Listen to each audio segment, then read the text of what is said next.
¿Alguna vez te has preguntado por qué América Latina, con toda su riqueza natural y cultural, ha tenido una trayectoria económica tan llena de altibajos y desigualdades?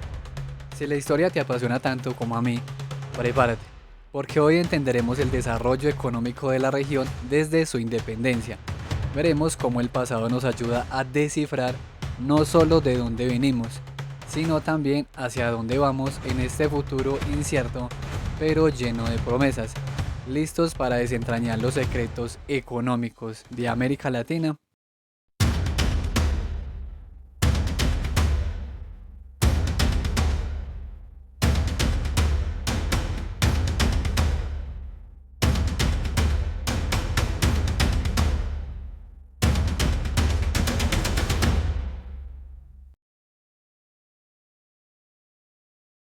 Aunque a primera vista puede parecer que el continente es un mosaico de países muy distintos, con geografías, climas y culturas diversas, José Antonio Campo y Luis Bertola, que son los autores en los que me baso para hacer este video, nos demuestran en su fascinante obra que es posible hablar de una historia económica compartida.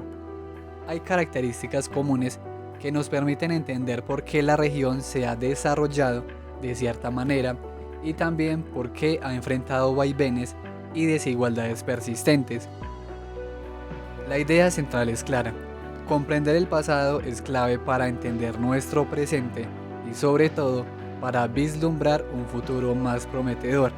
Este análisis nos ofrecerá una visión compacta pero rigurosa de cómo la economía latinoamericana se ha insertado en el mundo desde su independencia.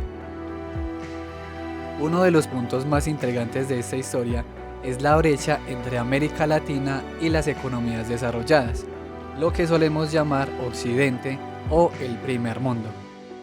Los datos históricos nos muestran que las primeras décadas después de la independencia, hasta 1870, fueron un periodo especialmente difícil. A veces se le conoce como la larga espera o incluso las décadas perdidas. Durante este tiempo, la distancia económica entre América Latina y las naciones más avanzadas creció significativamente. Aunque la región no estaba completamente estancada, este periodo es visto como una oportunidad perdida. Sin embargo, análisis más recientes matizan esta visión pesimista.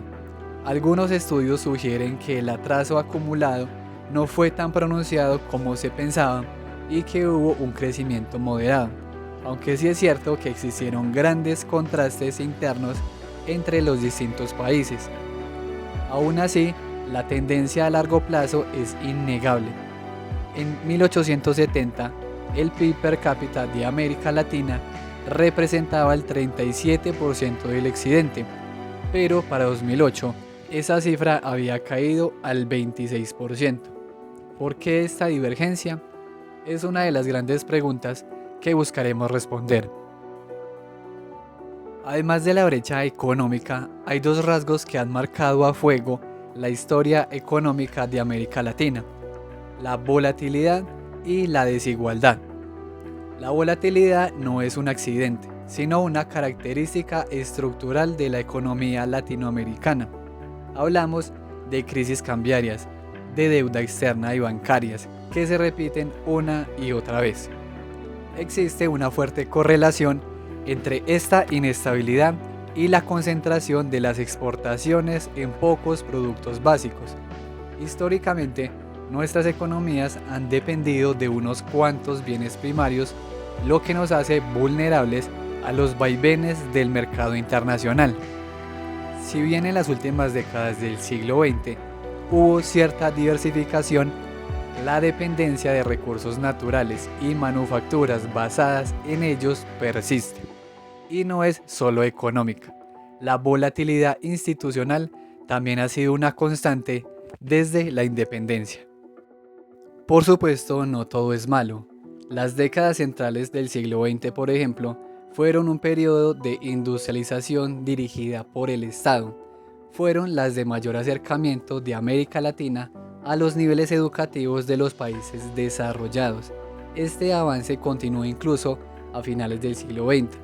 A pesar de un retraso educativo que se arrastraba desde el siglo XIX, se consolidó el Sistema Nacional de Educación Pública, aunque la calidad no siempre creció al mismo ritmo que la cantidad de estudiantes. La expansión de la educación secundaria y superior se convirtió en un pilar del debate público. Cuando analizamos los índices de desarrollo humano, los resultados pueden variar según cómo se calculen. Sin embargo, hay una tendencia clara. Los avances en indicadores sociales como la educación, la salud y los servicios básicos han sido continuos. Esto ha permitido que la región se posicione en niveles comparables o incluso superiores a otras regiones en desarrollo con ingresos similares. Décadas difíciles. Entrando más en materia, imaginen un mundo en ebullición, las revoluciones industriales transformando el comercio, las colonias norteamericanas ya independientes y las reverberaciones de la Revolución Francesa y las guerras napoleónicas resonando por todo el globo. En este complejo escenario, ¿cómo les fue a las jóvenes economías de América Latina? ¿Cómo se vincularon los procesos políticos y las nuevas oportunidades comerciales y tecnológicas con su desempeño económico? Comprender esto nos obliga a mirar la herencia colonial y el impacto de las guerras de independencia. Algunos historiadores, como Cosworth, señalan que América Latina ya venía perdiendo terreno frente a las colonias norteamericanas desde el siglo XVIII, con estancamiento en lugares como Brasil y México. Las propias guerras de independencia, a su vez, crearon profundas diferencias internas. En los centros de la economía colonial, pensemos en las zonas con gran población indígena, las grandes haciendas o la minería, la resistencia imperial fue más fuerte y las élites se sintieron más amenazadas. Esto significó luchas más largas y costosas en lugares como el norte de Sudamérica y México. En contraste, en las zonas periféricas de la estructura colonial, el camino hacia la independencia fue más rápido y con un costo social y económico menor. Por ejemplo, el Río de la Plata se convirtió en una base sólida para la revolución, mientras que en otros lugares la lucha fue ardua. Al final de estos conflictos, las regiones que antes habían sido marginales ya mostraban signos de recuperación económica, profundizando aún más las diferencias que venían gestándose desde las reformas borbónicas del siglo XVIII. Tradicionalmente, la visión predominante sobre el desempeño económico de estas jóvenes repúblicas ha sido bastante sombría. Se hablaba de un estancamiento generalizado, un periodo que Alperin Donkin describió como de larga espera o que Bulmer Thomas caracterizó por las desventajas de la independencia superando sus beneficios. Incluso historiadores como Bayes, Cosworth y Williamson compararon el desempeño latinoamericano de estas décadas perdidas con el de las excolonias africanas post-independencia, argumentando que la violencia, la inestabilidad política, la fragmentación territorial y las políticas poco favorables al comercio sabotearon cualquier posibilidad de crecimiento. Sin embargo, Luis Bertola y José Antonio Campo destacan que en años recientes han surgido nuevas miradas que matizan ese pesimismo. Estas nuevas perspectivas sugieren que el atraso económico acumulado no fue tan severo como se creía y que hubo tasas de crecimiento moderadas en el PIB por habitante, aunque no algo espectacular. Más importante aún, estas nuevas investigaciones resaltan los significativos contrastes económicos entre las distintas naciones y regiones. Por ejemplo, estudios recientes para México proponen un crecimiento nada despreciable en las primeras décadas post-independencia, con cambios radicales en su estructura productiva y en sus circuitos comerciales. Hay que recordar que las estadísticas históricas para el siglo XIX son bastante limitadas, lo que a menudo lleva a que las discusiones se centren en el desempeño exportador. Había muchas naciones, entre ellas Colombia, de las cuales el gobierno, la mayor parte de los ingresos era precisamente de las aduanas, Y claro, en un gobierno que apenas se está como configurando, una nación que se está construyendo, pues es más fácil tener un registro de lo que pasaba por las aduanas, tanto para exportar como para importar, que un registro fidedigno de todo lo que pasaba en el mercado interno. A pesar de los datos disponibles, la idea general de que las primeras décadas no fueron buenas en términos económicos relativos a los países hoy desarrollados se mantiene. La brecha con Occidente de hecho creció entre 1820 y el 70. América Latina no estaba inmóvil, pero comparativamente este periodo se sigue viendo como una oportunidad perdida.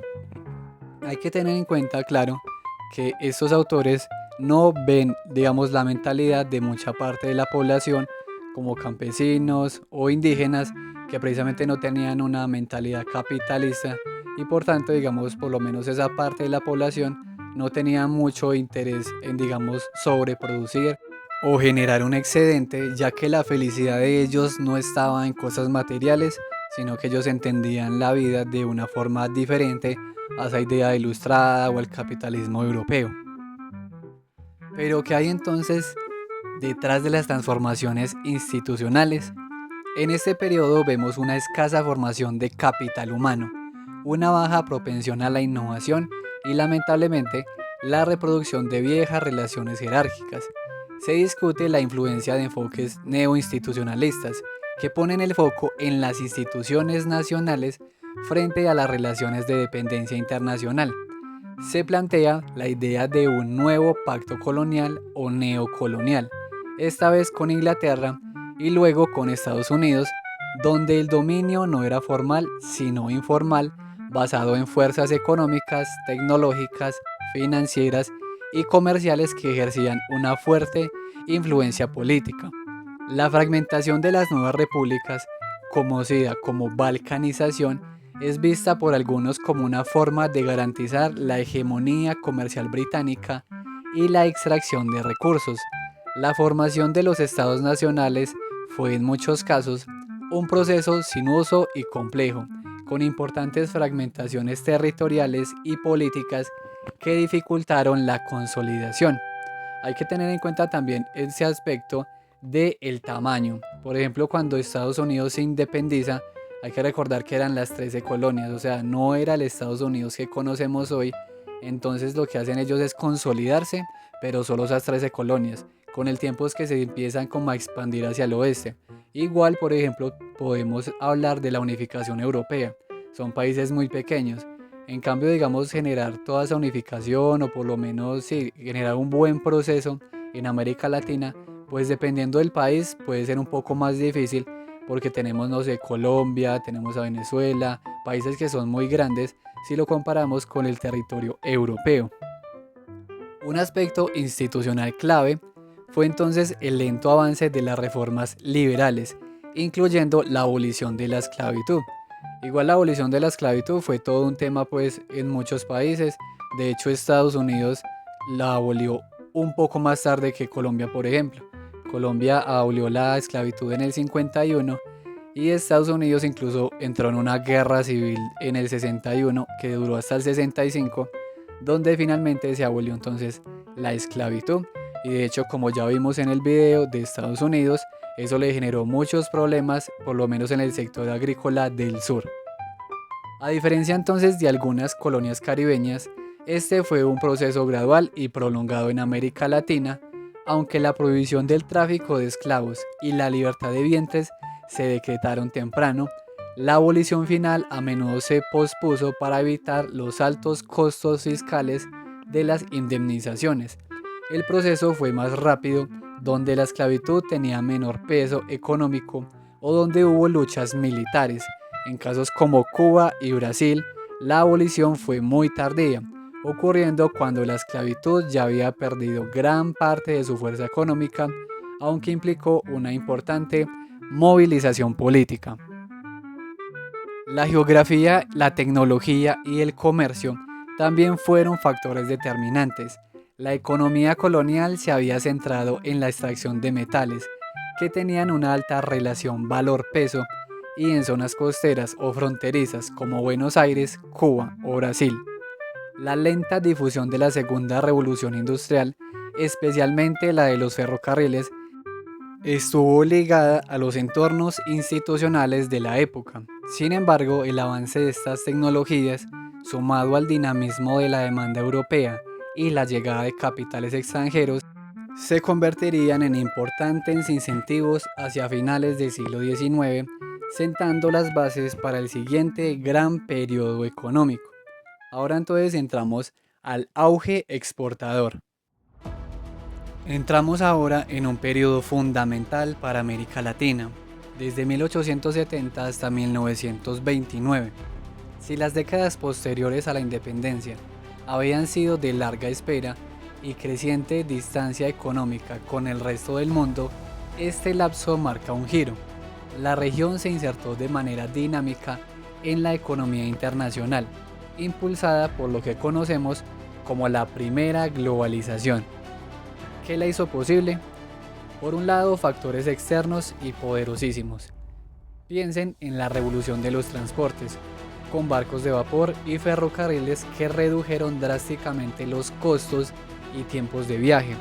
Esto, sumado a la explosiva demanda de materias primas y alimentos por parte de la Europa industrializada, abrió un mercado inmenso para los productos latinoamericanos. Por otro lado, hubo cambios internos cruciales. Las reformas liberales que venían cocinándose desde antes finalmente se consolidaron. Esto implicó la abolición definitiva de la esclavitud en muchos lugares, mayor movilidad para la mano de obra y la creación de un verdadero mercado de tierras. Se expropiaron propiedades de la iglesia, se privatizaron tierras públicas y lamentablemente también se distribuyeron individualmente tierras indígenas, lo que tuvo consecuencias importantes. Además, se establecieron sistemas fiscales más funcionales. A esto se sumó una mayor estabilidad política e institucional, aunque no sin sus matices. Esta estabilidad a menudo vino de la mano de gobiernos autoritarios y de la consolidación de poderes oligárquicos. Terratenientes, mineros, el capital extranjero y los agentes del comercio internacional se articularon con quienes ostentaban el poder político. Su influencia era tan grande que los mecanismos formales de control a menudo se sacrificaban para asegurar su dominio frente a los sectores populares. Sin embargo, esta concentración de poder también generó un clima de negocios más favorable, donde el respeto por la propiedad privada se fortaleció, incentivando la acumulación de capital. El resultado de todo esto fue un crecimiento económico notorio, impulsado por las exportaciones. El volumen de lo que América Latina enviaba al mundo no paró de crecer hasta finales de los años 20. Curiosamente, a pesar de este auge exportador, más del 80% de la producción seguía destinándose al mercado interno. Aún así, la dependencia de la demanda mundial como motor de desarrollo empezaba a mostrar señales de agotamiento, incluso antes de la Gran Depresión de 1929. La estructura productiva también experimentó una transformación. Las ciudades crecieron, se desarrollaron los servicios y la industria de la construcción floreció. Pero, ¿saben qué es interesante? Ya existía una presencia industrial importante antes de 1929. En países como Argentina, Chile o Paraguay, la manufactura representaba alrededor del 16% de su producción, y en gigantes como Brasil y México, los niveles de industrialización eran incluso mayores. De hecho, en el Porfiriato mexicano o en Chile, se impulsaron políticas de fomento industrial que demuestran que el desarrollo manufacturero no siempre se veía como algo opuesto al modelo primario exportador. Sin embargo, a pesar de estos avances, el cambio estructural general fue moderado y la región se integró de forma tardía y marginal a la segunda revolución industrial, que es algo que me parece digamos que bastante natural, ya que para este periodo Inglaterra ya se industrializó hace rato Alemania también, Estados Unidos también ya tiene una industrialización bastante avanzada. Entonces, claro, pues esos territorios se van a empezar a industrializar, pero todavía pues les va a llevar un tiempo. Por ejemplo, como vimos en Estados Unidos, pues ellos habían comerciado mucho con algodón, con tabaco y otros productos, y eso les permitió pues acumular capital, y como su independencia fue más temprana que las latinoamericanas, pues ya llevan mucho tiempo aprovechando ese comercio, ya no estaban sometidos, digamos, a Gran Bretaña, o por ejemplo en nuestro caso no estarían sometidos a España. Entonces pudieron desarrollar sus economías sin depender de lo que dijera la metrópoli. Entonces, claro, en ese sentido América Latina estaba como apenas industrializándose, y por tanto entonces no tenía suficiente capital para llegar al mismo ritmo a esa segunda revolución industrial, que cuando se refieren a segunda revolución industrial hablamos de los avances que hubo a finales del siglo. Por ejemplo, con los temas de la electricidad, por ejemplo a inicios del siglo XX se van a empezar a hacer avances químicos, o incluso podemos empezar a meter lo que hizo Ford en ese inicio de la masificación del auto, bueno, entre otras cosas. El capital extranjero jugó entonces un papel estelar. Hasta la Primera Guerra Mundial, el Reino Unido fue el principal financista, invirtiendo en bonos gubernamentales que costeaban ferrocarriles, puertos y a veces incluso guerras. También hubo inversión directa en minería e infraestructura.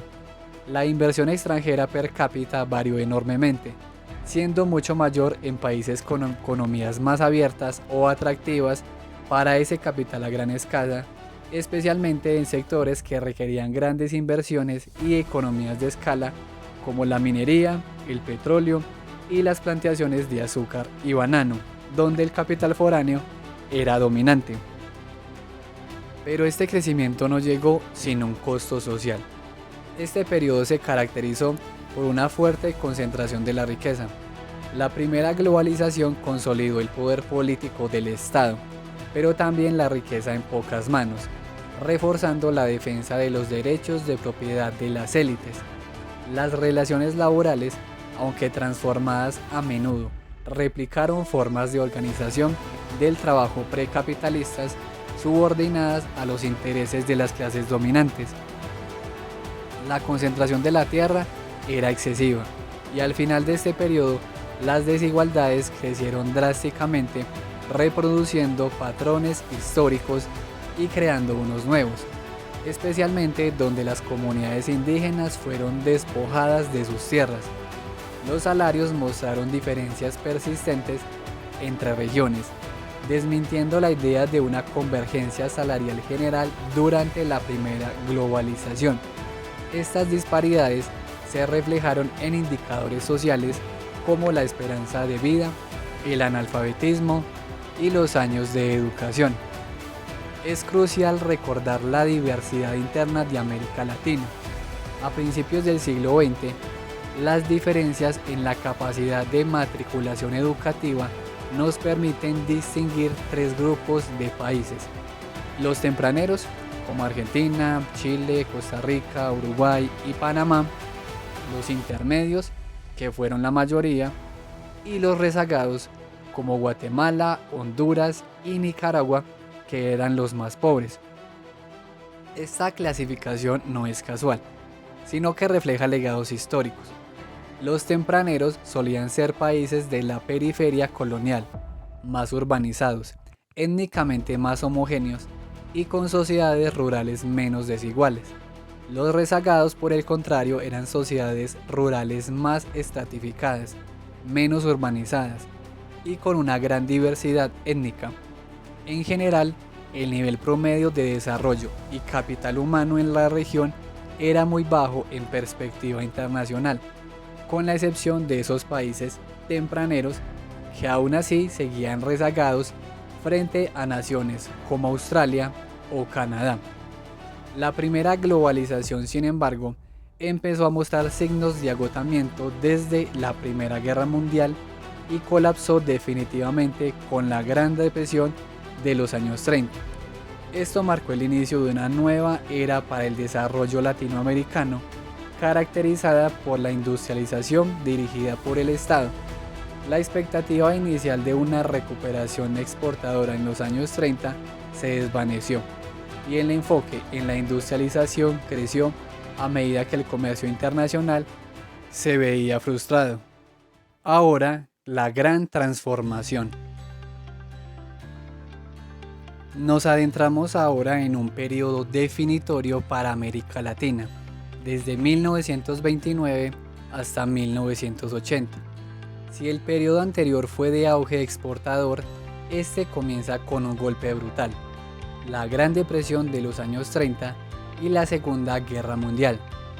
Estos eventos no solo representaron un freno al crecimiento basado en las exportaciones, sino que marcaron el colapso definitivo de la primera globalización. Claro, la crisis de 1930 lo que generó fue mucho proteccionismo y pues con tantos aranceles entre países, pues el comercio global se vio afectado.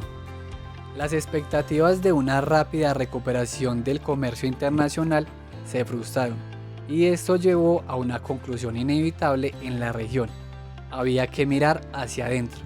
Nació así un nuevo patrón de desarrollo: la industrialización dirigida por el Estado, que en otros autores se ha manejado como el modelo EASY, que es industrialización por sustitución de importaciones, pero por ejemplo para José Antonio Campo es más acertado hablar de industrialización dirigida por el Estado, que es un concepto que desarrolló un autor argentino. ¿Por qué es importante esta distinción? Porque la ID, o sea, industrialización dirigida por el Estado, no solo buscaba sustituir lo que se importaba. Sus dos características distintivas fueron, primero, un foco creciente en la industrialización como el motor del desarrollo, y segundo, una expansión significativa de las esferas de acción del Estado en la vida económica y social. Aunque la orientación hacia el mercado interno fue clave, no todos los países la compartieron de la misma forma y las exportaciones, lejos de desaparecer, continuaron siendo fundamentales como fuente de divisas y en algunos casos de financiamiento gubernamental. Inicialmente esta industrialización fue impulsada más por la necesidad, es decir, por la falta de oportunidades en el comercio internacional, que por un fuerte impulso industrialización de las élites. Los intereses primario exportadores seguían siendo muy poderosos en comparación con los industriales, que eran relativamente más débiles en la región que en otras experiencias de industrialización tardía como la europea. El Estado en América Latina asumió un conjunto de responsabilidades mucho más amplio que antes. En lo económico, intervino para manejar el impacto de los ciclos externos en la balanza de pagos. Su papel se fortaleció, a menudo de forma monopólica, en el desarrollo de infraestructura, como carreteras, aerovías, telecomunicaciones y servicios públicos. Esto frecuentemente implicó la nacionalización de empresas privadas, muchas de ellas extranjeras. Se crearon bancos de desarrollo y comerciales públicos, y se regularon las finanzas privadas, dirigiendo el crédito y controlando las tasas de interés.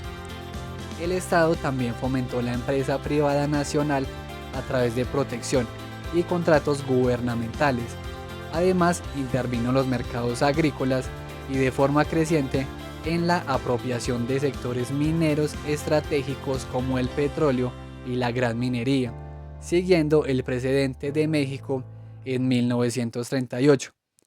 A pesar de esta expansión, la participación promedio del Estado en la actividad económica medida por empresas públicas no agrícolas era de alrededor del 10% al final del periodo, aunque con importantes excepciones en minería y finanzas. En el ámbito social, el Estado jugó un rol aún mayor en la provisión de educación, salud, vivienda y seguridad social. De hecho, durante este periodo, entre 1940 y el 80, los índices de desarrollo social experimentaron las tasas de mejoramiento más rápidas de toda la historia de la región. Se consolidó el Sistema Nacional de Educación Pública, se desarrollaron sistemas de salud modernos y hubo un impulso considerable a la educación básica universal. Surgió un estado de bienestar, aunque con sus particularidades. Era un estado segmentado o truncado, que cubría principalmente a los trabajadores del sector formal urbano y a la población empleada por el Estado o por empresas grandes y medianas. El acceso a la seguridad social, que incluía pensiones, salud y cesantía limitada, estaba ligado al empleo formal, siguiendo un modelo similar al bismarckiano europeo o más específicamente al alemán.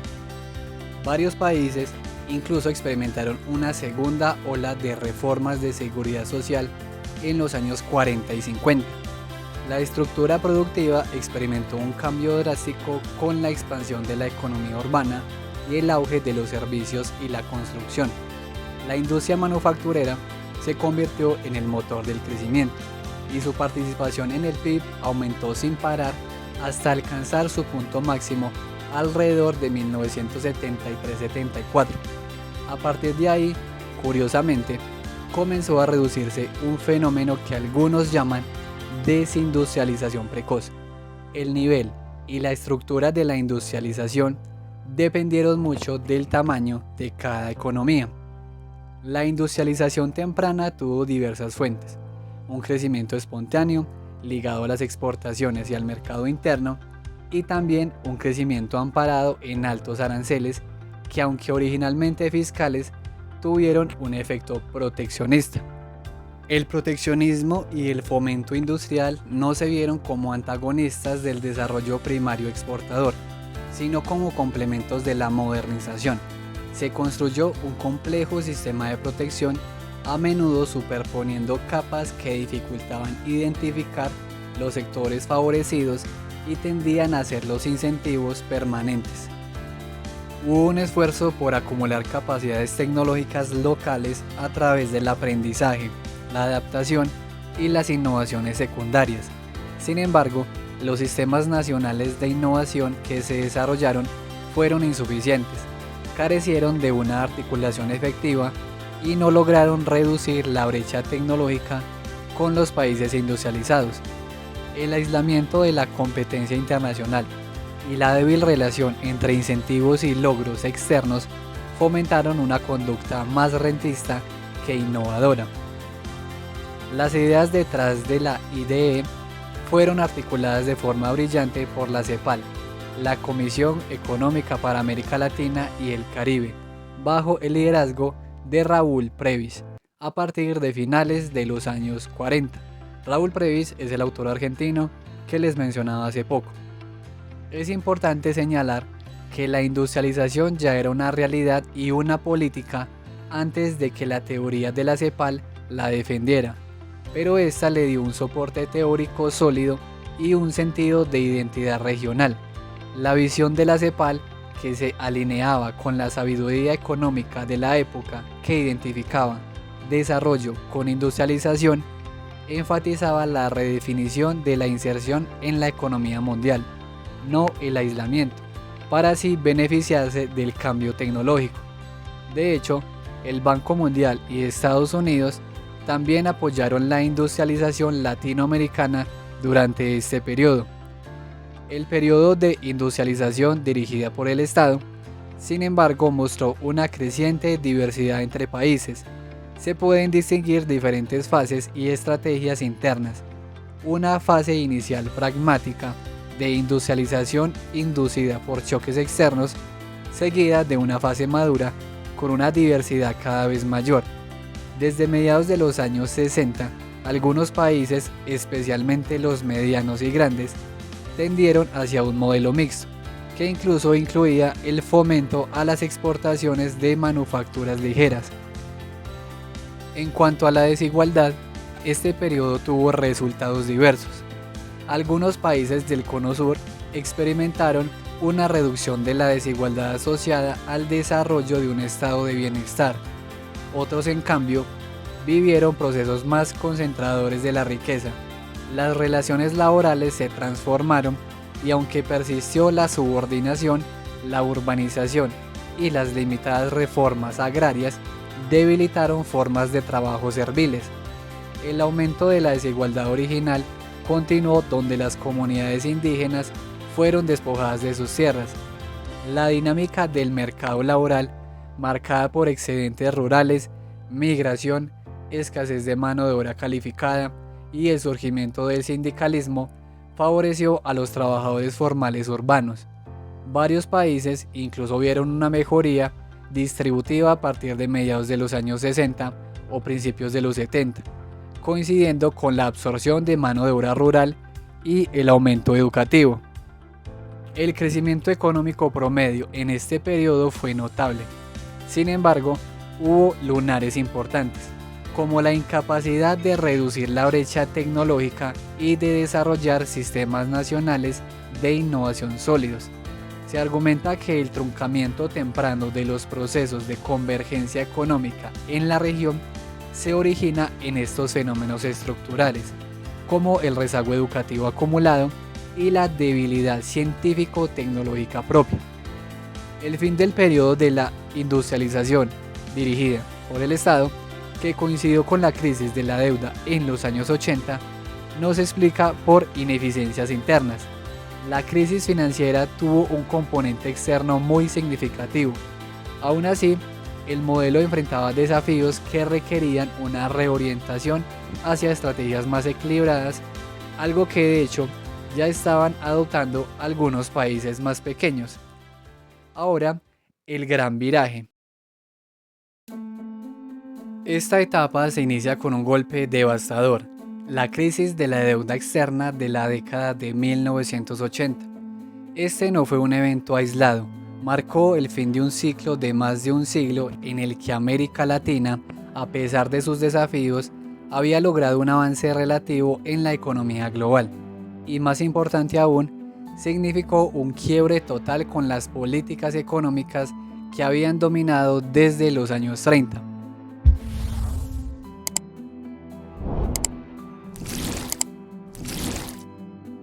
Aunque el rápido proceso de industrialización ya había empezado a desacelerarse a mediados de los 70, la crisis de la deuda consolidó esa tendencia. Los esfuerzos por abrirse al mercado, que antes habían sido parciales y localizados, se generalizaron por toda la región a partir de mediados de los 80. Estas reformas arraigaron profundamente. Hay un contraste interesante aquí. En el periodo de la industrialización dirigida por el Estado, la teoría, como la de la CEPAL, llegó después de que la práctica ya estaba en marcha. Pero en este nuevo paradigma, las ideas liberales, como las promovidas por la Escuela de Chicago en Chile desde los años 50, surgieron primero como una potente ofensiva intelectual e ideológica. El enfoque dominante se inclinó hacia una concepción más liberal de las políticas económicas, dándole un peso mucho mayor al mercado en la asignación de recursos. Es importante notar que al principio, esta economía liberal no siempre fue de la mano con una política liberal. Piensen en las dictaduras militares del Cono Sur en los 70 que impulsaron estas reformas. Sin embargo, más adelante, especialmente en la última década del siglo XX, el liberalismo económico y el político finalmente coincidieron con reformas adoptadas por regímenes democráticos. La reorientación se centró en lo que llamamos las reformas de mercado. Luis Bertola y Ocampo prefieren este término en lugar de neoliberal, y esto es importante porque hubo una gran variedad regional en cómo se implementaron. La agenda de reformas incluyó una profunda liberalización comercial y con ella una mayor integración a la economía mundial basada en las ventajas comparativas de cada país. También se abrió la puerta a la inversión extranjera directa. Se logró el objetivo de fijar aranceles bajos, incluso más que en la primaria exportadora clásica, y se inició una ola de acuerdos de libre comercio. La creciente integración a la economía mundial se considera el principal éxito de estas transformaciones. Las exportaciones e importaciones como porcentaje del PIB aumentaron notablemente. Sin embargo, este aumento reflejó tanto el buen ritmo de crecimiento de las exportaciones como el lento crecimiento económico general que caracterizó a la región después de 1980. De hecho, el crecimiento de las exportaciones ya se había acelerado desde mediados de los años 60, en un contexto de un modelo mixto que combinaba la industrialización con la promoción de exportaciones, y esta tendencia continuó siendo significativa en esta nueva fase. Mirando el desempeño macroeconómico, la década del 70, justo antes de la crisis, mostró que la región seguía creciendo a tasas similares a las de décadas anteriores, pero esto venía con un costo: un déficit comercial creciente y la necesidad de más inversión que chocaba con tasas de ahorro débiles. La crisis de la deuda fue precipitada por un ciclo agudo de auge y contracción de la financiación externa privada en los años 70 y 80, con un componente externo muy significativo. La falta de financiamiento externo privado importante en el cuarto de siglo posterior a la Segunda Guerra Mundial había reforzado la tentación del proteccionismo. La nueva fase de financiamiento en los 70 fue parte de una reconstrucción del mercado internacional de capitales, pero inevitablemente llevó a los problemas de deuda externa que conocemos. Una característica destacada de este periodo de reformas, en contraste con la etapa anterior, fue la desindustrialización precoz. El peso de las manufacturas en la producción y el empleo se redujo a niveles que, en comparación con otros países industrializados, se dieron con un PIB per cápita mucho más bajo. La producción industrial se estancó en los años 80 y creció muy lentamente en las 2 décadas siguientes. Aunque algunos sectores, como la maquila, las industrias procesadoras de recursos naturales, la automotriz y algunas ramas orientadas al mercado interno en auge, tuvieron un mejor desempeño, y las industrias tradicionales intensivas en mano de obra fueron las más afectadas. Los efectos sociales de estas transformaciones también mostraron resultados mixtos. Hubo desarrollo humano, sí, pero vino de la mano de una mayor precarización laboral e inseguridad económica. El mercado de trabajo, lamentablemente, no logró absorber completamente el creciente capital humano de la población. Un área donde los avances fueron menores e incluso hubo retrocesos fue la protección social. A diferencia del estado de bienestar segmentado de la era ID, que cubría a los trabajadores formales, esta etapa vio un retroceso en esos mecanismos. Si bien mejoraron los de asistencia social, como los subsidios condicionados, el problema principal en la protección social se derivó de la creciente informalidad de la economía. El lento crecimiento económico en la mayoría de los países latinoamericanos durante la fase de reformas de mercado es visto como una de las paradojas más grandes. Los autores argumentan que la leyenda negra sobre la fase ID, que la presenta negativamente, se basa más en ideología que en la observación de resultados. En realidad, la ID, recuerden la industrialización dirigida por el Estado, fue una etapa de crecimiento rápido y estable con reducción de la pobreza y un avance significativo en el desarrollo humano. La crisis de la deuda, se nos explica, no fue tanto una consecuencia de los problemas internos del modelo ID, sino más bien de un ciclo financiero externo. Esto se ve en el hecho de que incluso los países que ya estaban liberalizando sus economías, como los del Cono Sur, fueron los más afectados por la crisis. La principal deficiencia del modelo ID fue su incapacidad para crear una base tecnológica sólida, un problema que se arraigaba en rezagos históricos a nivel industrial, educativo y científico-tecnológico. El truncamiento temprano de la convergencia de los países líderes se origina en estos fenómenos estructurales. El modelo ID también tuvo problemas de asimetría entre su orientación al mercado interno y el desarrollo exportador en el Cono Sur, o una excesiva orientación exportadora en el caso de Cuba. Hemos recorrido 2 siglos de historia económica latinoamericana, un viaje marcado por el desarrollo, los constantes vaivenes y la profunda desigualdad. Vimos cómo la región avanzó, pero de forma irregular, a través de fases como la independencia, el auge exportador, la industrialización dirigida por el Estado y las reformas de mercado. La historia nos muestra que la desigualdad sigue siendo nuestra deuda histórica más grande y que la volatilidad económica es una característica persistente. Comprender estas dinámicas es fundamental para enfrentar los desafíos actuales, lograr un crecimiento sostenido, mejorar la educación, equilibrar el rol del Estado y el mercado y saldar esa deuda social. Si este recorrido por el pasado y sus lecciones te ha parecido tan fascinante como a mí, te invito a explorar más en el canal. No te pierdas nuestros próximos videos donde seguiremos desenterrando las claves de la historia que moldaron nuestro presente.